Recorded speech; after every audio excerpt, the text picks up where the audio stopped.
अस्सलाम वालेकुम। इस वीडियो में आपको बताऊंगा कि राशन कार्ड प्रोग्राम में आप लोग अपनी अहलियत किस तरीके से चेक कर सकते हैं। बिल्कुल नया और फ्रेश तरीका लेके आया हूँ। वीडियो का आगाज़ करेंगे उससे पहले चैनल पे नए हैं तो चैनल को सब्सक्राइब करें, साथ में बेल आइकन को भी लाजमी प्रेस कर दें। अगर आप लोग भी घर बैठे बिल्कुल फ्री में पंजाब के किसी भी डिस्ट्रिक्ट से हैं और राशन कार्ड की अहलियत चेक करवाना चाहते हैं तो भाई ये वीडियो आपके लिए। आपने इस वीडियो को शुरू से लेकर एंड तक देखना है।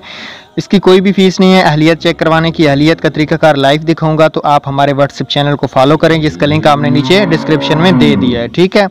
उसके बाद आपको BOP के ऊपर क्लिक करना है। उसके बाद आपको प्रूफ ऑफ लाइफ के ऊपर क्लिक कर देना होगा। जैसे आप प्रूफ ऑफ लाइफ के ऊपर क्लिक करेंगे उसके बाद आप लोगों को क्या करना है, यहाँ पे आपको शनाख्ती कार्ड नंबर डालना है जो आपको निगहबान का कार्ड मिला था। यहाँ पे आपको मोबाइल नंबर निगहबान रमज़ान वाला डालना है जिसमें आपको पहले रजिस्टर था। यहाँ से आपको राशन कार्ड सेलेक्ट करना है।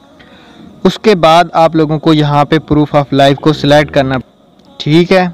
उसके बाद आपको गेट डिटेल पे क्लिक करना है। अगर आपका फिंगरप्रिंट का ऑप्शन आ जाता है तो इसका मतलब है आपका राशन कार्ड आया हुआ है। अगर फिंगर का ऑप्शन शो नहीं होता इसका मतलब ये होगा कि आपका राशन कार्ड अभी तक जारी नहीं किया गया। ये तरीकाकार है। अगर आप लोग भी अहलियत चेक करवाना चाहते हैं तो नीचे हमारे व्हाट्सएप चैनल को फॉलो करें, वहाँ पे अपना ID कार्ड भेज दें। अल्लाह।